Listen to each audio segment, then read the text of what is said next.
Assez serein, regardez, notre dispositif il est en place, vous ne raterez rien des premières réactions. Nous sommes en direct ce soir de l'ensemble des QG des candidats avec les militants. Vous le voyez qui s'impatientent, ils sont sur leur téléphone, ils ont les premiers indices, ils vont découvrir maintenant ce premier tour. Vous le voyez dans son grand hall, le compte à rebours est en train de s'installer progressivement avant notre révélation des résultats à 20h depuis ce hall de France Télévisions. Et dans moins d'une minute maintenant, nous allons connaître le nom des finalistes. Va-t-on retrouver la même affiche qu'il y a 5 ans? Le duel Macron-Le Pen, et si oui, dans quel ordre, avec quel écart? L'abstention a-t-elle fait bouger les lignes? Jean-Luc Mélenchon, qui a fait une remontée spectaculaire dans la dernière ligne droite, a-t-il bénéficié d'un élan suffisant? Éric Zemmour, qui a beaucoup évoqué le vote caché des Français, sera-t-il l'invité surprise de la finale? Et où sera-t-il devancé par Valérie Pécresse? Enfin, Yannick Jadot aura-t-il convaincu de l'urgence du vote écologiste? Ouais, c'est l'heure du dénouement de ce premier acte de l'élection présidentielle. Qui arrivera en tête du scrutin? Vous allez voir apparaître votre choix dans ce hall ici.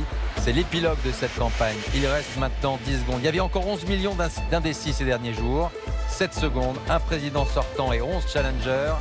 Il est 20h, voici le résultat de ce premier tour. En tête ce soir, Emmanuel Macron avec 28,1%, devant Marine Le Pen avec 23,3%. La même affiche qu'en 2007 apparaît au terme de ce premier tour. Vous voyez les deux QG avec l'explosion de joie dans les deux QG. Voici la suite des résultats avec Anne-Sophie.